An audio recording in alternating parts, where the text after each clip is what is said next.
I don't know. Their gods might, well, at least their prophets are people like Al Gore. And their god is the planet, Mother Nature, Gaia. I guess that would be goddess, not God. Here's something that was kind of alarming. I noticed from it comes from The Hill via Newsmax. U.S. oil firms meet secretly in Tehran on business deals.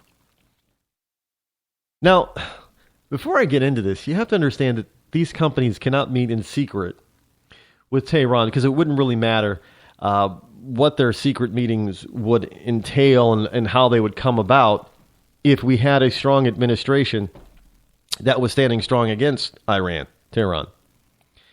They wouldn't be able to do any business with them anyway. But since we have a president who's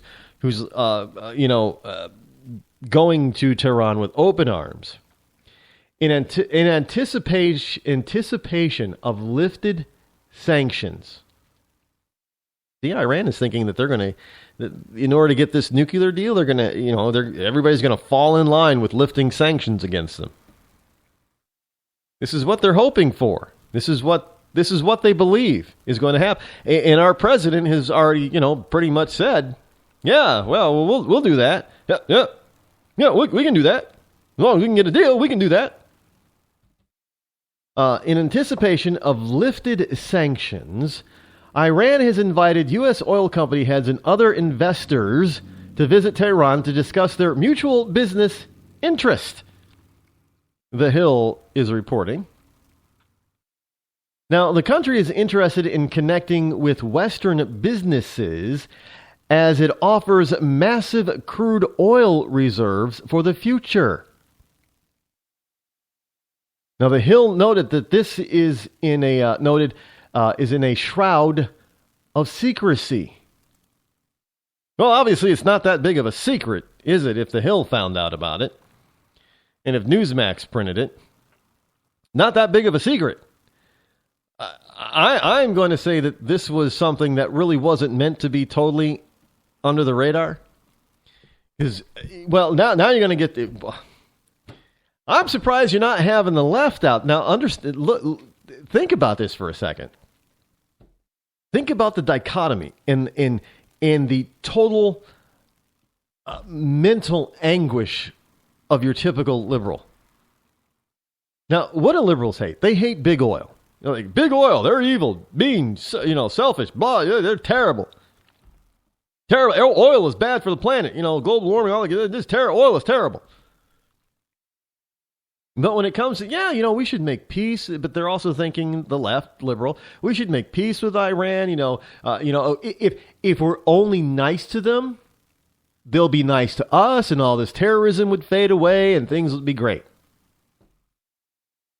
And we should stop meddling in the Middle East and stop dealing in oil and stuff in the Middle East. Oh yeah, we can't.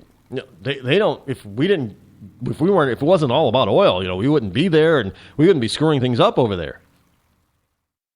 So now you have Iran inviting big oil to come over in anticipation of all these sanctions being released. What is a good liberal to do? I mean, yeah, do they not want to lift these sanctions and have Iran join the world community? But if they do that, that means all their oil reserves are now going to be free for everybody to go and, and get and pollute, and global warming will continue. What do they do with that? And now how about their religion? We're talking Iran and the imams over there that run the country. They want money. And the way they can get money is by doing business with people around the world. And the product or service that they have that's huge, that everybody on the planet needs and wants, is oil. So they want to sell their oil, to other companies that can then make money off of it. And who's the biggest producer right now? The biggest countries that need or have companies that are able to turn that oil into a profit for not only those companies, but for Iran. Well, those companies would naturally come from two countries, basically, United States and China. And so they're now inviting, American companies over to talk about how do we get this oil spigot running in your direction. That's going to be, I can't imagine being a liberal right now and trying to figure this one out. I mean, Iran, we want, well, wait a minute. No, Iran is good. No, but we would need to have Iran. No, but Iran can't be a part of the global community because they have oil. But Iran needs to be a part of the global community so we can stop terrorism. But if they're going to have oil and they're going to be selling the oil, which is going to cause, the United States companies to be there all the time, which means the government's going to be there, which means we're going to continue having people who don't like us, which means there's going to continue to be terrorism. I can just see their wheels turning right now. They're flipped all upside down and every other which way. They don't know which way to turn.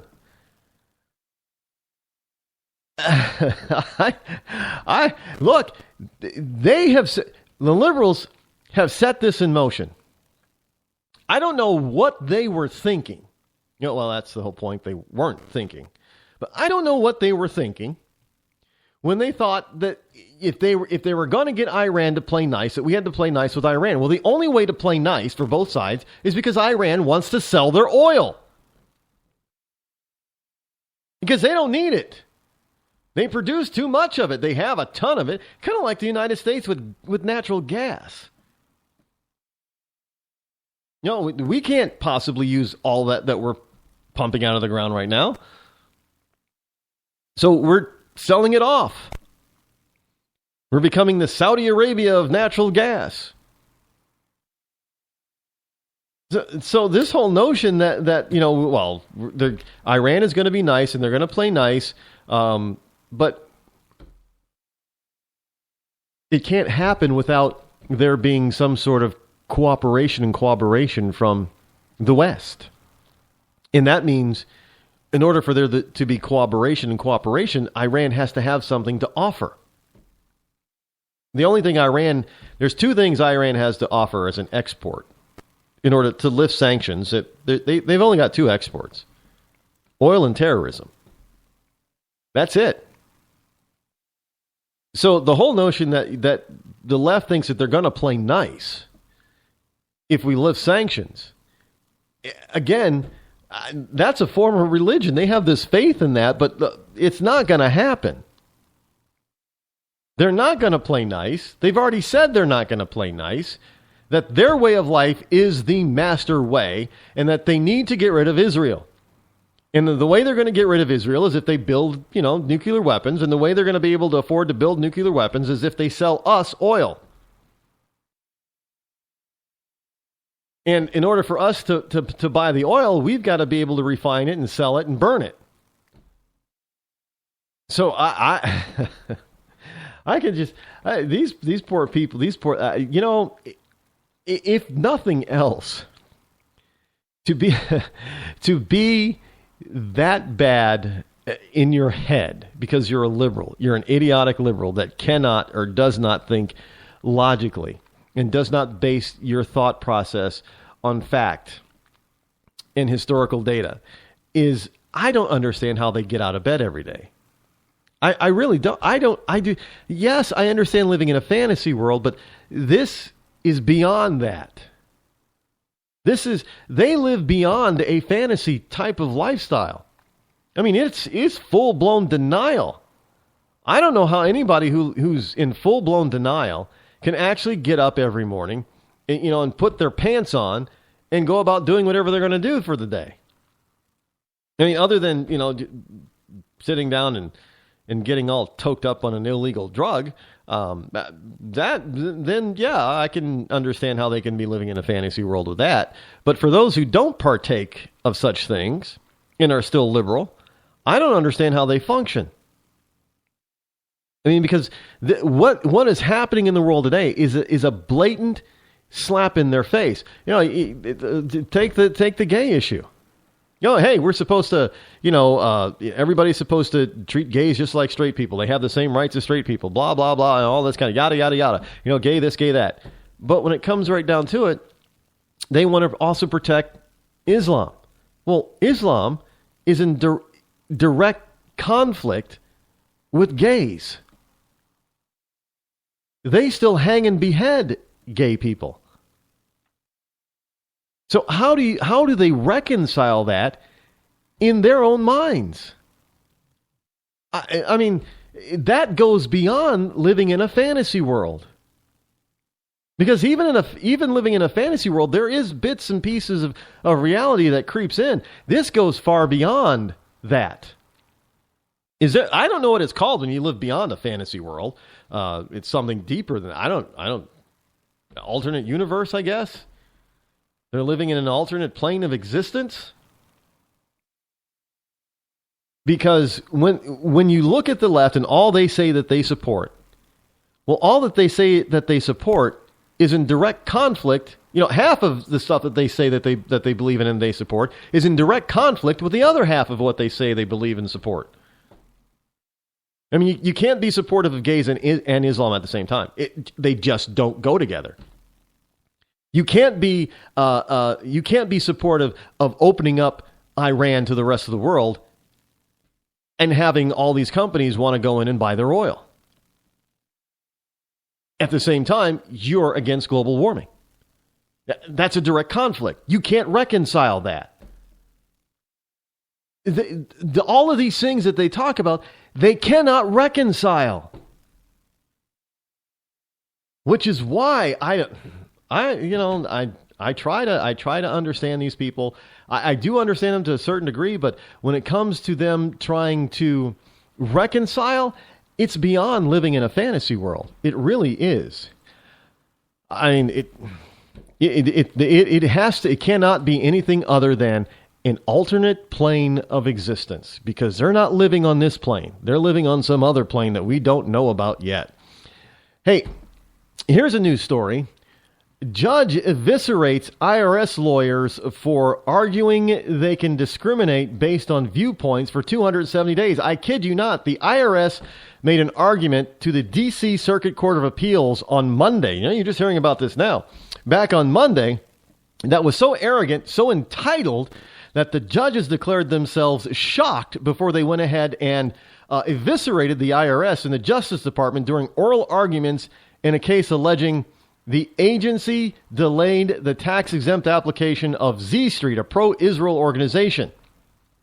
Things got so bad, one judge warned, "If I were you, I would go back and ask your superiors whether they want us to represent that the government's position in this case is that the government is free to unconstitutionally discriminate against citizens for 270 days. 270 days they get to discriminate. That's a new one. Hey, but that's that's what the left wants, right?